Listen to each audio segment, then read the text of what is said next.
When you wish upon a star, makes no difference who you are. Each week as you enter this timeless land, one of these many worlds will open to you. Frontierland. Tall tales and true from the legendary past. Tomorrowland.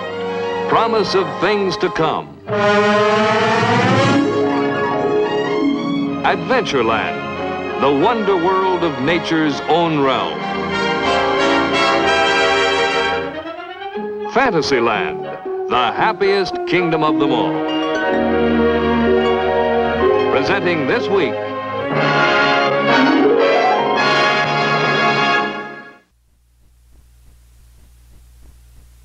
at Disneyland Park, the realm devoted to things of the future is called Tomorrowland. One of the popular attractions here is our simulated rocket trip around the moon. After entering the Disneyland spaceport, visitors may experience the thrills that space travelers of the future will encounter when rocket trips to the moon become a daily routine. However, scientists tell us that it will be many years before space travel becomes a reality. After consulting with the scientists, our artists and studio technicians have prepared a factual picture of how the coming conquest of the moon will be accomplished. Here to tell you about it is director Ward Kimball. When we hear the exciting news of how the rocket scientists of today are preparing for tomorrow's trip to the moon, we must remember that such a trip has long been the dream of many men since history began. But before we consider the scientific plans for a trip to the moon, let us first show you, as sort of a prologue, the results of our research into the legends and facts and foibles, superstitions of man and the moon. Roll the moon sequence, please. This is the moon. It shines over the great cities. It illuminates the countryside, and its reflection shimmers on lakes and oceans. This is the moon that saw life begin on Earth millions of years ago.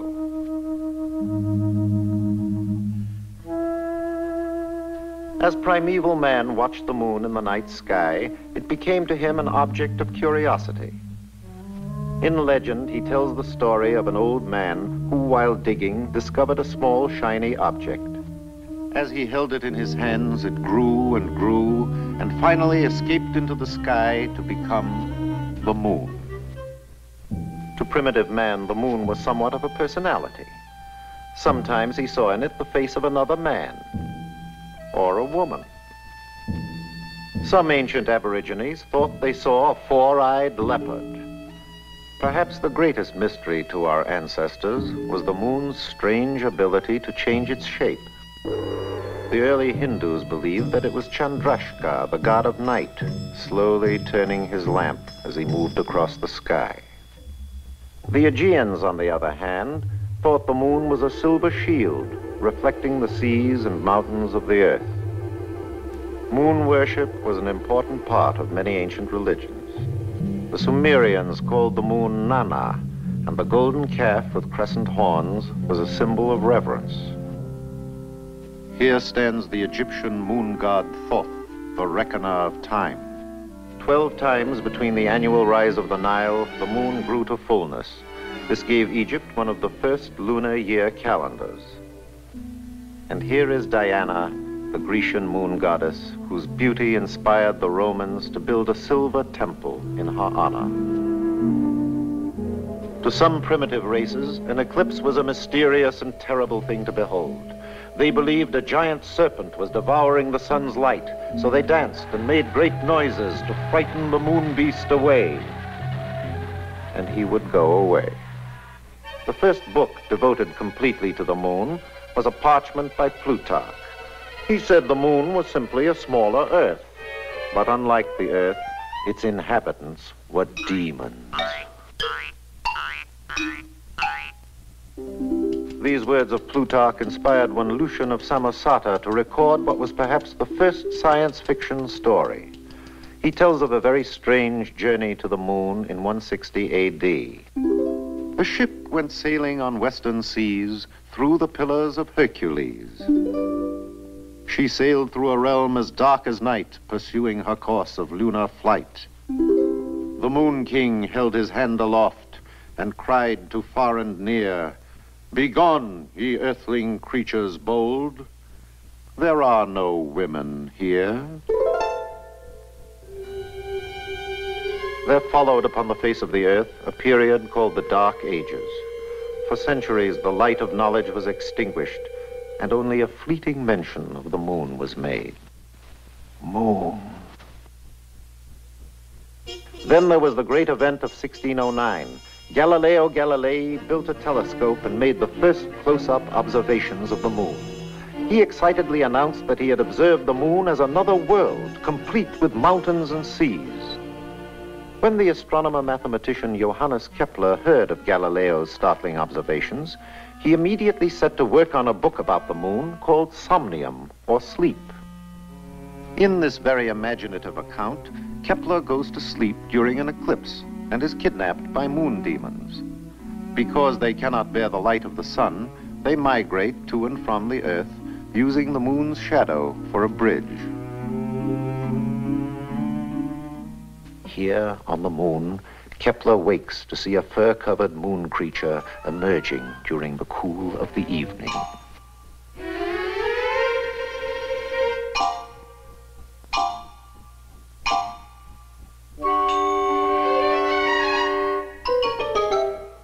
Amazing. Kepler's experience inspired the English bishop Francis Godwin to write a book called The Man in the Moon. His hero is a Spanish gentleman exiled on St. Helena, who escapes by building a contraption that harnesses the efforts of large swan-like birds. He realizes too late that these birds are of a rare type that migrate all the way to the moon. However, the trip is interesting, and he finds that the moon's inhabitants vary in size according to their rank. Their only language is music.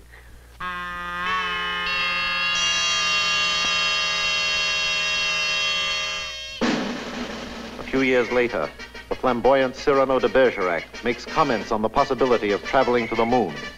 His close friends scoff at the idea. This drives Cyrano to prove his point by writing a unique science fiction moon trip. His own personal device for getting to the moon is a string of bottles containing dew. Anyone knows that as the sun rises, so does the morning dew, and so does Cyrano. His scheme works so well that he has to discard some of the dew bottles for fear of overshooting his mark. But alas, he drops one too many, misses the moon, and lands in Canada. The natives are very hostile. He has to escape. What to do? Build a rocket, of course. This time, he is more successful. When his fuel supply gives out, the moon's gravity helps him make a triumphant lunar landing.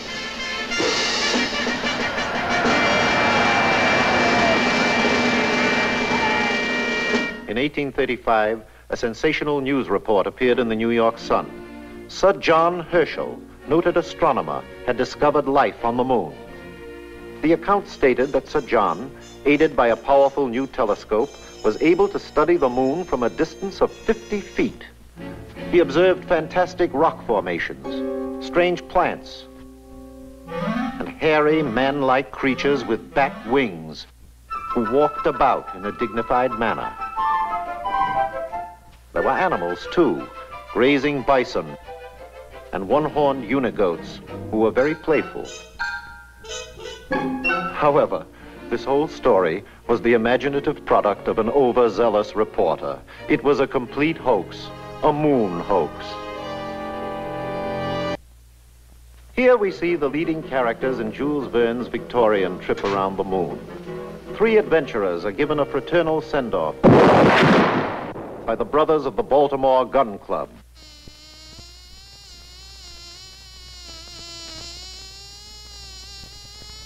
After a very hazardous trip, the daring spacemen are given a hearty reception by the brothers of the Baltimore Gun Club.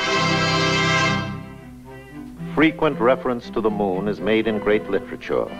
Shakespearean societies have long delighted in such lunar lyrics as Romeo, "Arise, fair sun, and kill the envious moon." Juliet, "Oh, swear not by the moon, the inconstant moon that monthly changes in her circled orb." Othello, "It is the very error of the moon. She comes more nearer earth than she was wont, and makes men mad."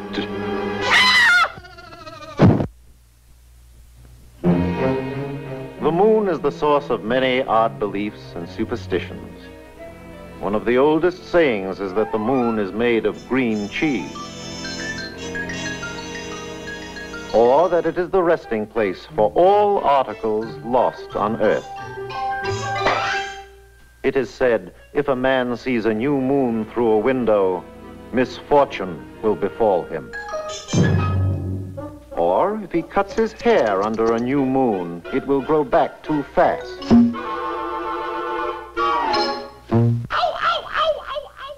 A secret wish made to a new moon will come true. But it is unlucky to see the new moon over the right shoulder. A new moon is the time to begin things. This is a good time to get married, to build a house, and move into it.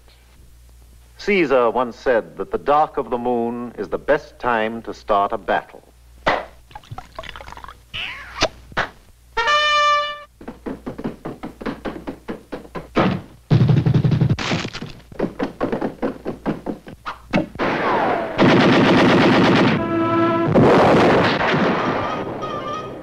When the moon is on the wane, stuff your feather bed. Wash your linen, mow your grass, cut your timber. Some farmers believe that the moon governs the planting of crops. They say that root-type crops should be planted during the dark of the moon, while the light of the full moon is the best time to plant the crops that grow above the ground.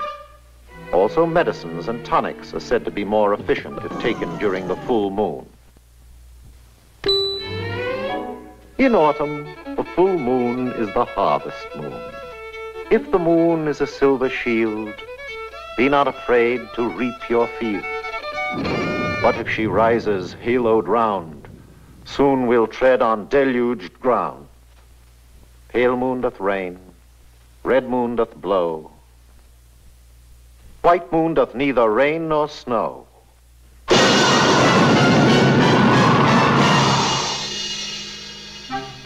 It has been said that money exposed to the dark of the moon will increase as the moon becomes full.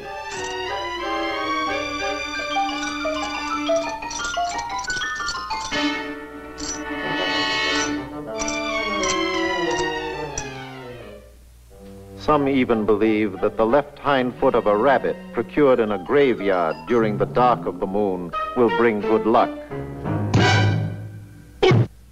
We are warned that sleeping in the lunar light will produce lunacy. From this supposition evolved such expressions as loony, lunatic, moonsick, moon mad, and moonstruck.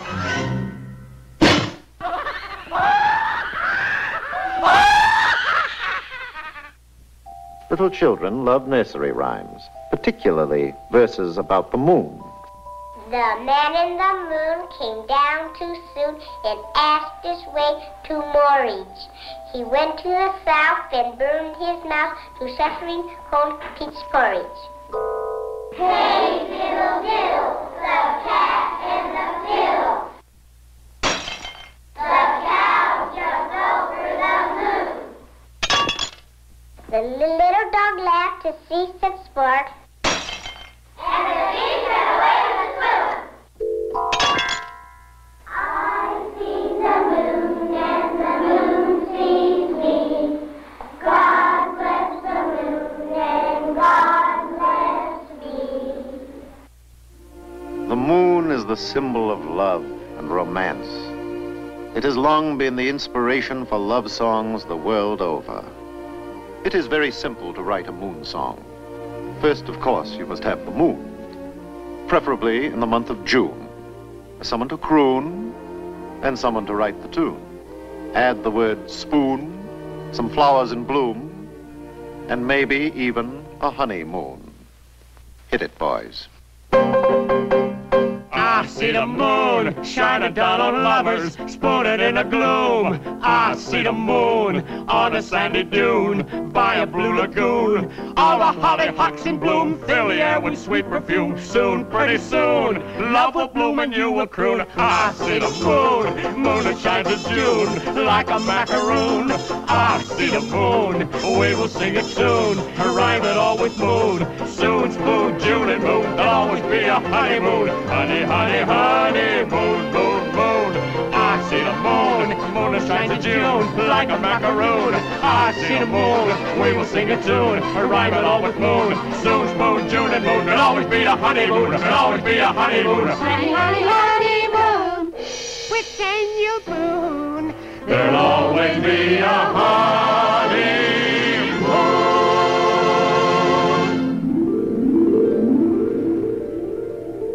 This, then, is the moon. Like a flower in heaven's high bower, with silent delight, sits and smiles on the night.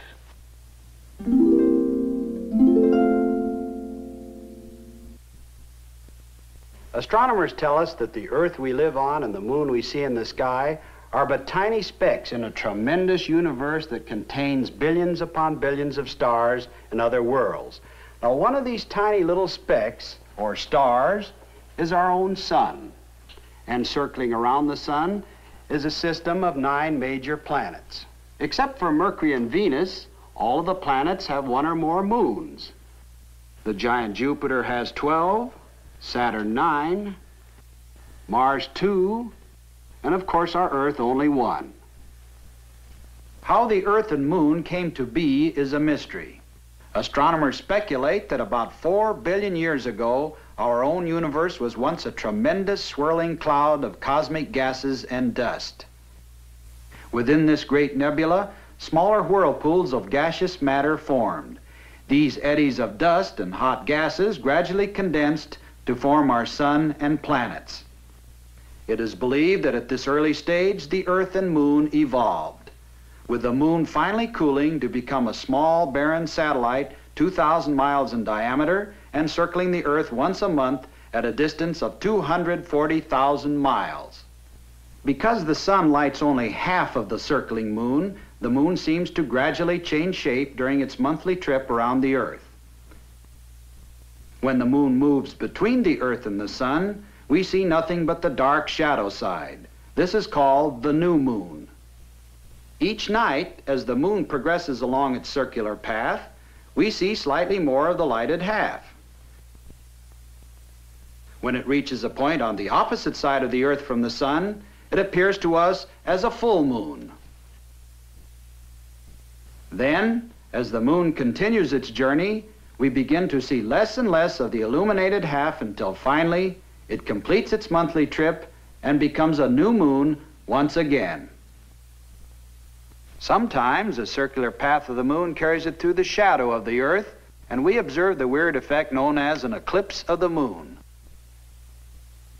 On other rare occasions, during daylight hours, the invisible moon passes squarely between the Earth and the sun, and we are treated to the spectacle of a solar eclipse. Evidence of the moon's influence on our daily lives is here demonstrated.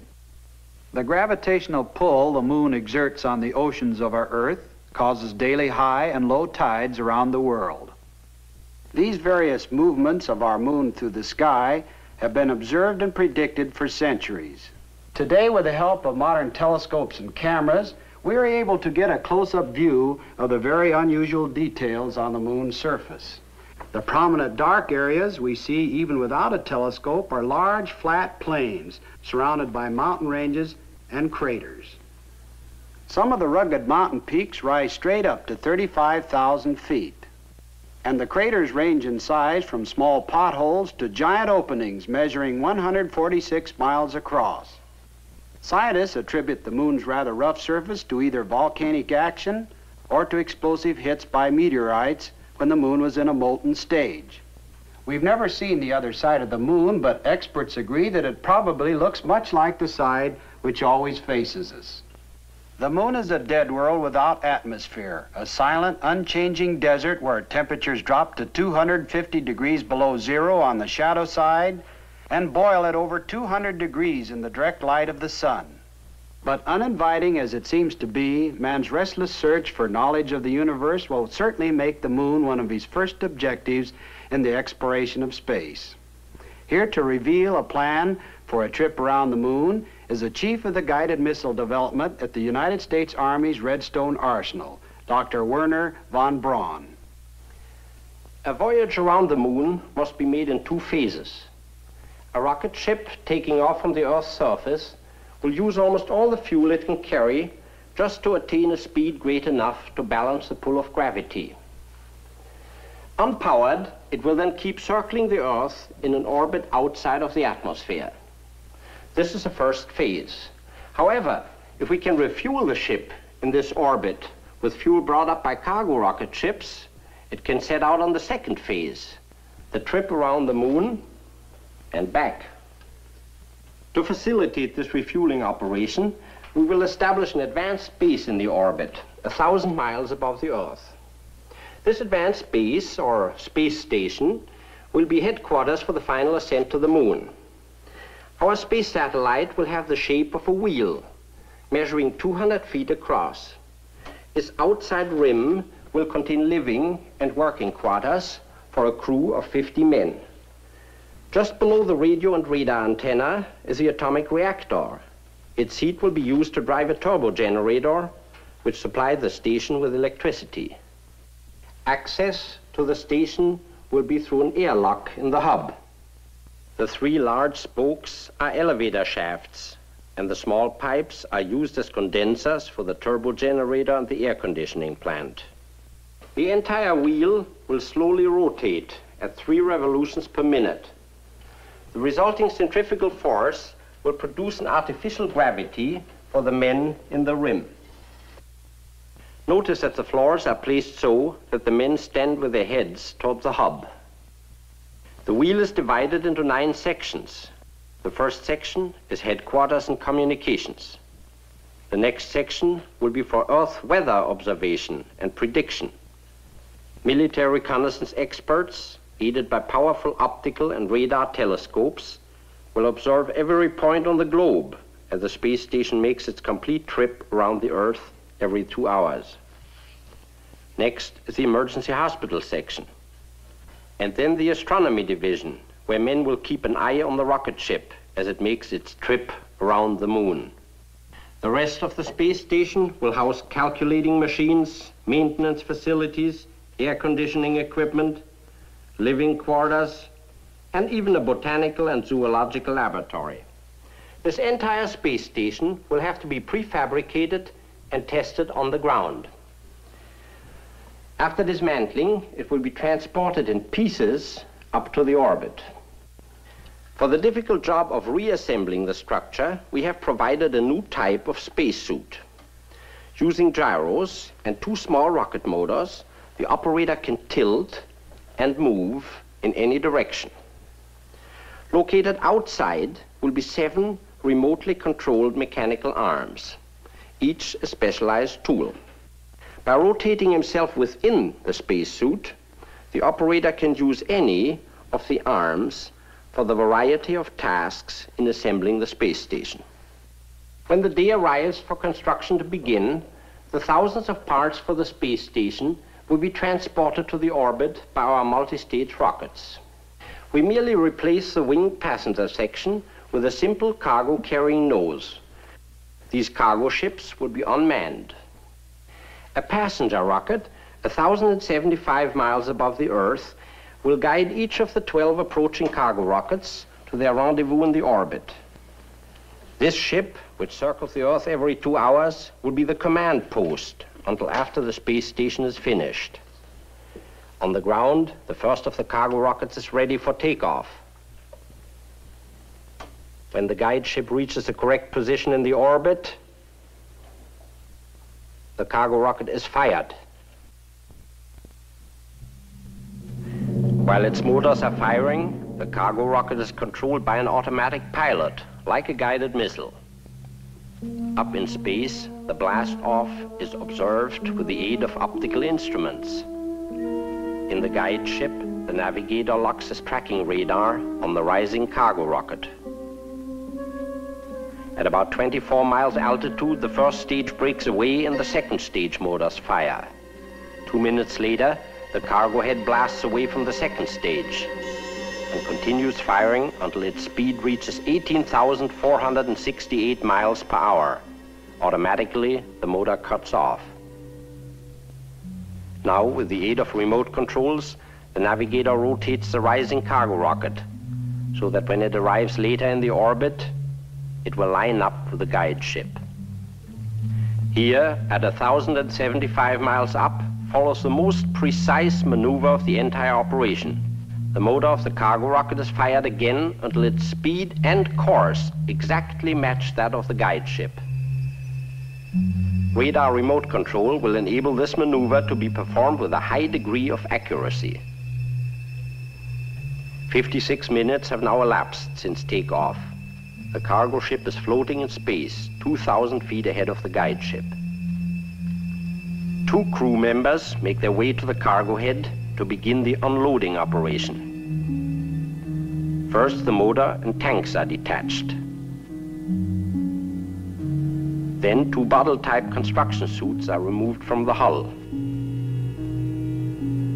When fitted in the airlock, each of these construction suits will receive an operator.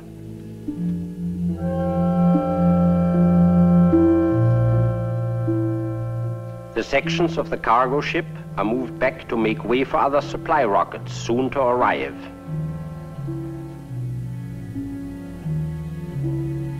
Construction of the space wheel now begins. The sides of the cargo nose are mechanically separated. Built-in tanks of compressed air inflate this large plastic inner section of the hub. Thin metal plates are immediately clamped on the outside to protect it from meteors. The first workday in space draws to a close. Every 24 hours, another cargo rocket will arrive in the orbit. When the airlock is attached, the pressurized hub section can be used as temporary quarters for eating and sleeping. Each succeeding load is carefully scheduled so that the parts of the station can be assembled in correct order. Nylon ropes prevent the parts from slowly drifting away. Next, the atomic reactor is installed. The wheel begins to take shape now as the 3 main spokes and rim sections are joined together. Condenser pipes are fitted next, so that the atomic reactor may be put in operation. Even though there's no apparent motion, everything in the orbit is hurtling around the Earth at 16,000 miles per hour. The shell of the station is completed. Now comes the delicate task of installing instruments and the multitude of equipment inside. Finally, 2 small rocket motors on the rim, blasting for a few seconds, will set the wheel in permanent motion to revolve 3 times a minute. As life on the station settles down to routine, the large reflecting telescopes will begin their work.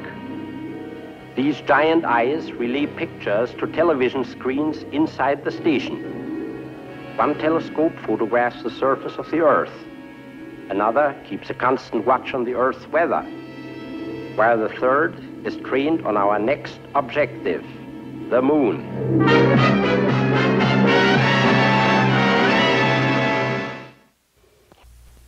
The primary purpose of the first moon trip will be to test the methods and equipment to be used on later voyages into deep space. It will be essentially a scouting trip around the moon, and no landing will be attempted. To understand the plan of the trip, let us use this model. Here is the Earth with the moon circling around it. Since the first half of the trip will take 5 days, we must aim the ship well ahead of the moon so that they both arrive at about the same point in space at the same time. Here we have a scale drawing of the Earth with the moon 240,000 miles away. This is the elliptical path which our rocket ship will follow, going out and coming back. For the rocket to leave the orbit of the space station, its speed will have to be increased by firing the rocket for a brief period of 10 minutes. The ship will then coast for 5 days. The Earth's gravity begins to slow the rocket down until 121 hours later, at a point within 60 miles of the moon's surface, it will begin to fall back toward the Earth. Gradually picking up speed, it will take another 5 days to coast back to the space station. This model will show you how our future moon rocket ship might be designed. It will be 53 feet in length, has no wings or tail surfaces, because it will be assembled and operated only in the vacuum of space.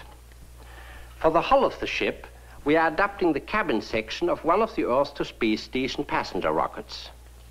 To the nose, we have added a small atomic reactor, which will drive a steam turbine and furnish electricity for the ship's instruments. This shield will protect the crew members from dangerous radiation. The ship's crew of 4 men will be placed 2 in the front and 2 back here. This is the directional radio radar antenna. Located underneath is the airlock for a spacesuit. The suit can be entered from inside the ship. Clustered around the rear of the ship are the 7 extra fuel tanks filled with hydrazine and nitric acid. All but the centrally located tank will be released when empty near the end of the return trip to cut down on dead weight. Even though we now have the theoretical knowledge to make a trip to the moon, it will be many years yet before our plans can fully materialize. However, let us imagine for a moment that the many problems have been solved and that after completing our space station, we are ready to begin our first voyage around the moon. Ladies and gentlemen, through a worldwide network of radio and television, we are bringing you an on-the-spot account of the first expedition around the moon. Here at Space Station number 1, 1,000 miles above the Earth, the final preparations have all been made. Except for the time the rocket is on the other side of the moon, our radio and that of the station will be in constant communication with the ship during the 10-day voyage. As the moon ship stands by, the all-important pressurized spacesuit enters the rocket's airlock for the last time. During the trip, it'll be used only in the case of emergency. The captain is the last man to come aboard. He will direct the entire expedition from his position at the front of the ship.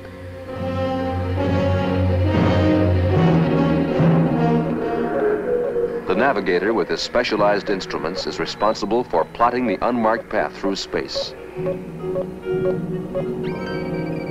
The radio operator must maintain constant communication with the Earth on the space station. Finally, the rocket ship's motor and other mechanical functions will be the responsibility of the engineer. After final instrument check, the ship's crew lock themselves in position for the blastoff. Now, only minutes remain until firing time.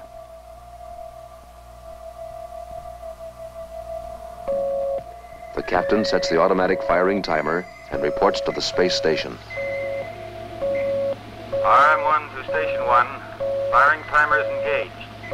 We will begin power maneuver for departure in exactly 16 hours, 23 minutes, 47 seconds. Roger, RM1, 16 hours, 23 minutes, 47 seconds, over. Crew will secure and stand by for firing in 8-4 seconds. Acknowledge. Navigator, check. Radio okay. Engineer, check.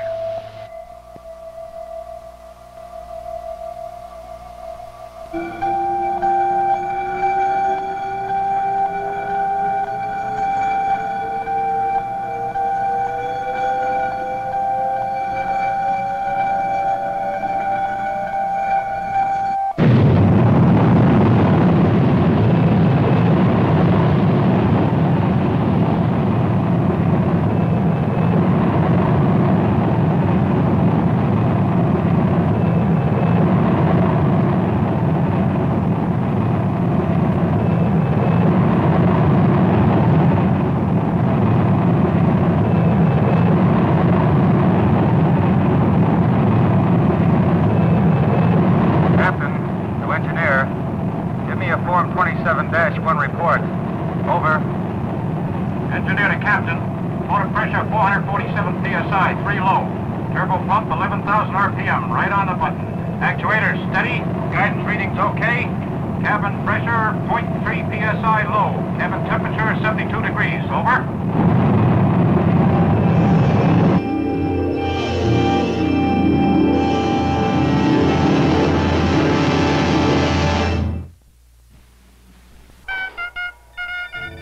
This is Station 1 calling RM1. Our radar telescopes have charted your firing time and course.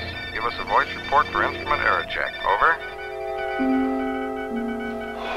Well, we're on our way. Joe, how about another report?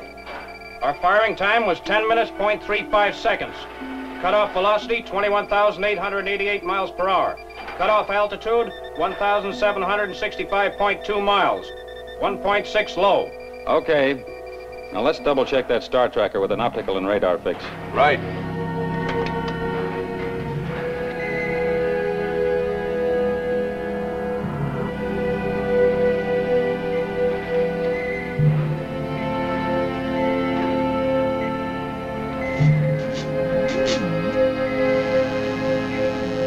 Captain, position check shows 0.7 miles below, 1.2 miles left, and 0.3 miles ahead of standard flight path. We have only a 0.03% error in azimuth reading. Sounds good. Bill, let's transmit all your tape reports to the station.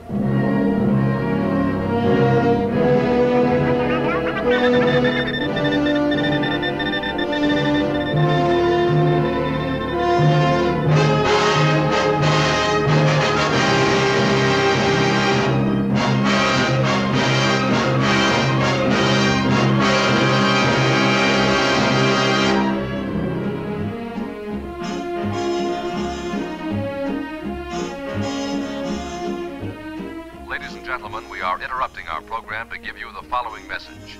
Moonship RM1, which left the space station a little over 51 hours ago, reports a distance of 169,000 miles from the Earth.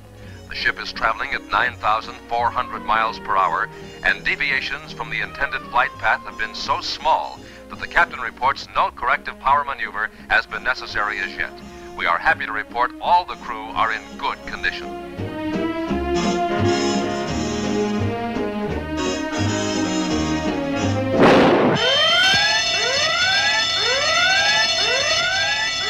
Check the console, Joe. Try to pick it up. Bill, is your electrical system working? Emergency condition. Repeat. Verify. Over. Meteor hit, number 2 nitric acid tank. Pressure's dropping fast. It's number 2, all right. Joe, put the air blowers on emergency power. Frank, get in the bottle chute and patch that hole. Don't use your motors near that leak. Try to reach it with the gripping arm.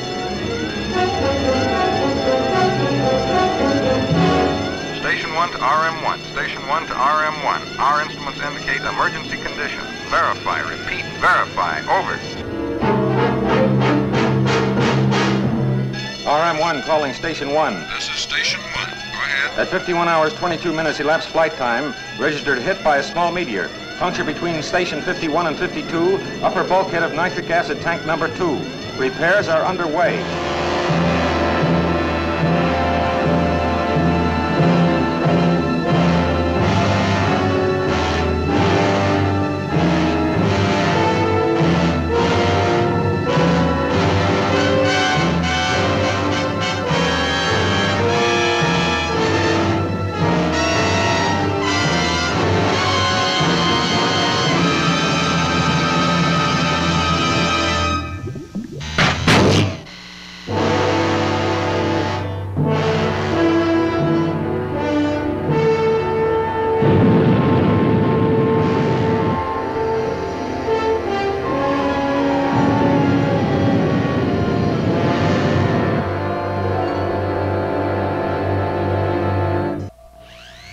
RM1 to Station 1. This is Station 1. Go ahead. Meteor puncture sealed. Estimated diameter of meteor, 1/16 of an inch. No injuries, equipment okay. Estimated loss, 180 gallons of nitric acid. Proceeding on flight plan. Over and out.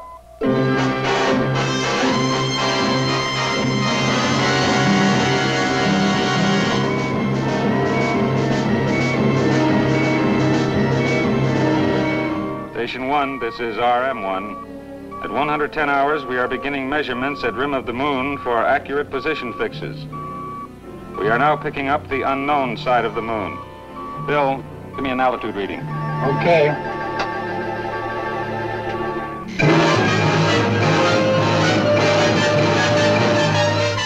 Radio altimeter reads 22,886 miles from the moon's surface. Oh, we're moving in fast.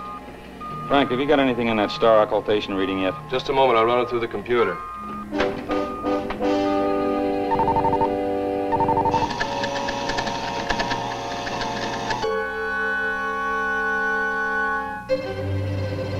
Captain, we're approaching the moon on ellipse 29. Course indicates collision with moon at 1:20 hours 56 minutes.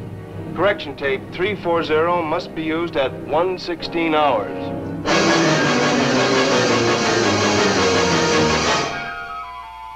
As the 116th hour approaches, the navigator must act quickly to avoid a collision with the moon. He starts the tape selector, which will automatically correct the rocket's course by firing the motors for a precise number of seconds.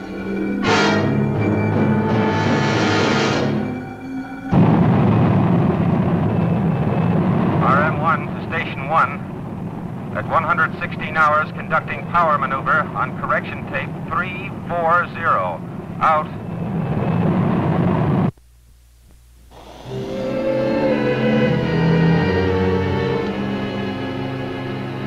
Captain, we're almost on the button. We'll pass the moon surface at 63 miles instead of 60. Close enough. We'll make the correction on our return maneuver. Joe, set the spatial latitude control to keep us lined up with the flight path tangent.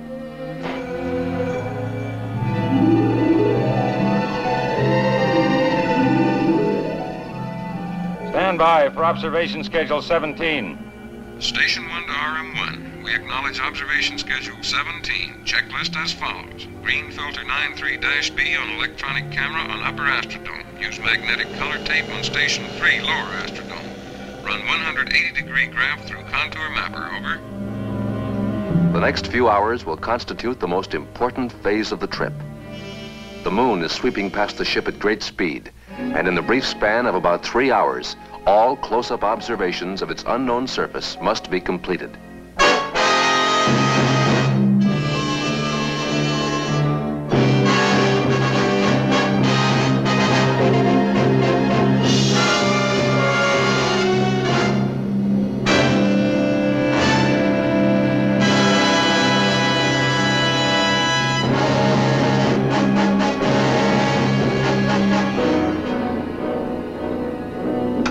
RM1 to Station 1. We are now seeing the Earth disappear behind the moon's rim. This will be our last radio message until you see us on the other side. Roger, RM1. Good luck.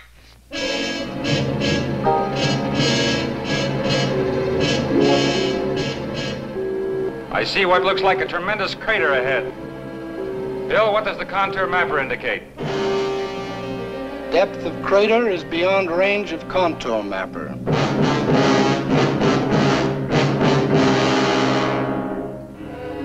We'll reach the day and night terminator in 5 minutes.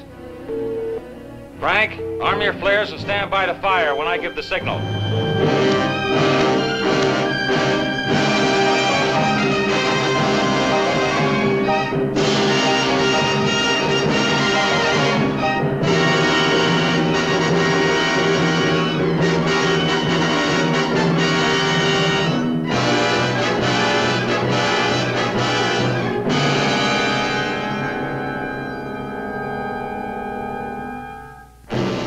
Okay, Frank.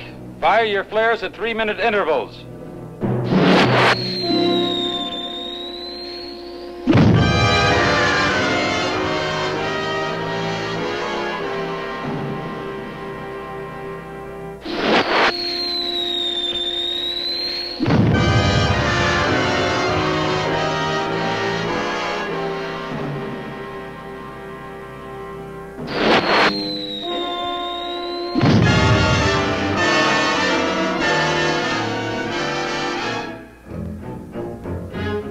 Captain, I'm getting a high Geiger count of 33 degrees. My scintillation counter indicates a high degree of radioactivity on the same bearing. Contour mapper shows a very unusual formation at about 15 degrees southern latitude and meridian 210. Get some flares in that area, quick.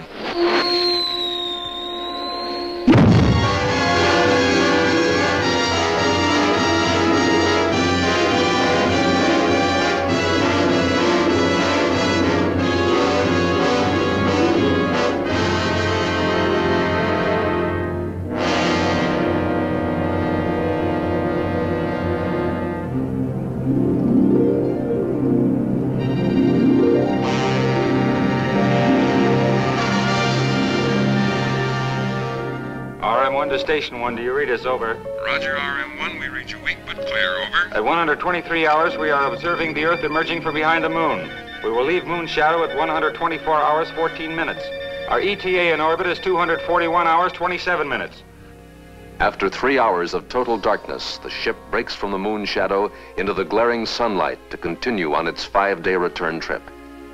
The irresistible power of the Earth's gravity has now changed the rocket's direction and is pulling it with ever-increasing speed back to the space station.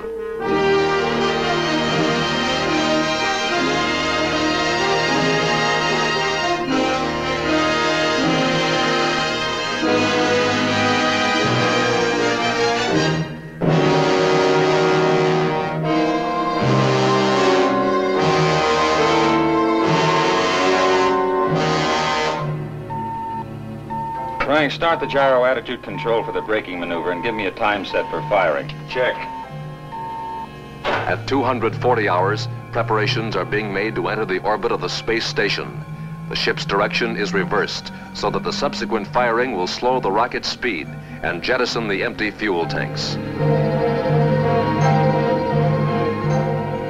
Okay for firing. Guidance tape 264 inserted. Set firing timer for 241 hours, 49 minutes, 11 seconds. Okay. Joe, set the tank release and report.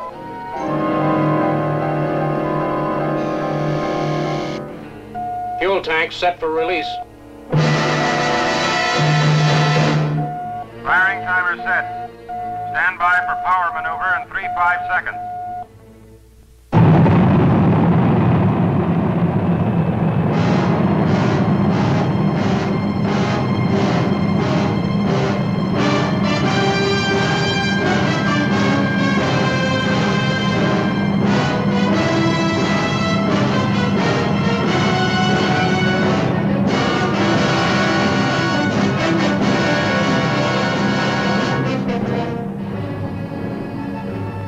Ladies and gentlemen, you have just witnessed the first successful voyage into interplanetary space. This pioneer trip around the moon will soon be followed by an expedition which will actually land on the moon's surface. Even now, construction is going forward on the atomic-powered rocket ship that will challenge the limitless depths of space and solve the mystery of the red planet Mars.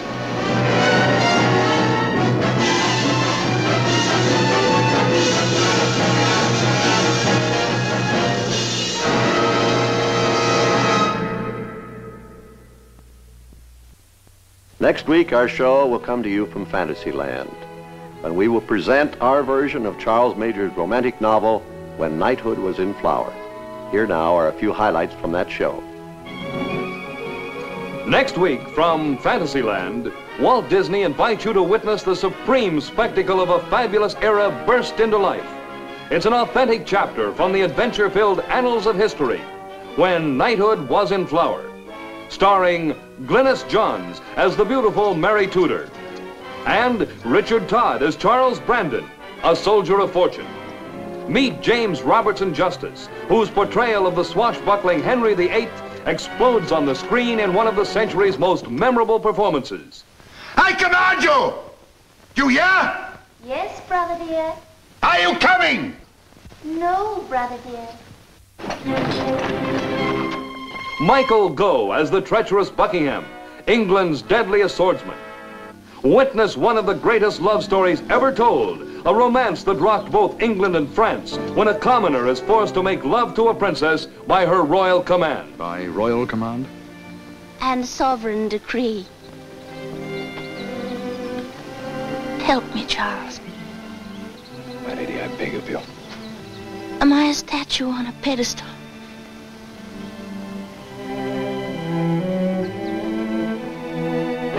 Zoom back through centuries of time to see a rough and ready wrestling match between Charles Brandon and the Duke of Buckingham.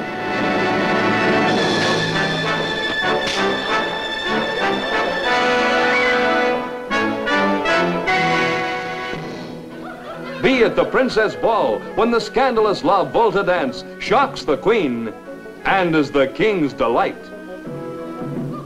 See Henry VIII in the role of huckster and haggler as he craftily tries to sell his sister to the King of France, How much English gold does he want to sweeten the bargain?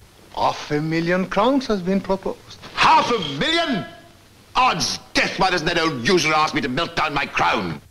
Be on hand when Mary seeks to escape to America to avoid becoming the Queen of France. Are you alone, my lady? I've run away.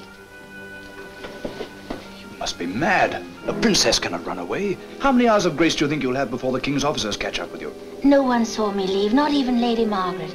And long before I can be apprehended, you and I will be on our way to the New World. Here is all the pomp and pageantry that makes history books come alive. A factual story 3 years in the making. The golden age of chivalry lives again next week when Walt Disney presents When Knighthood Was in Flower.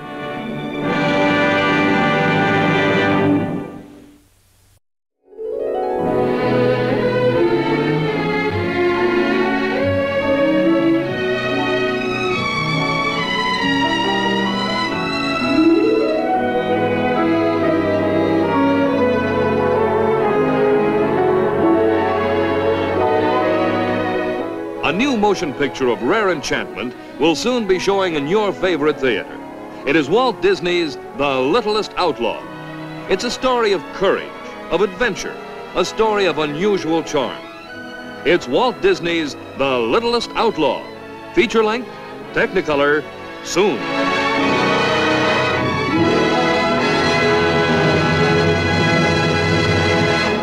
This has been an ABC Television Network film presentation.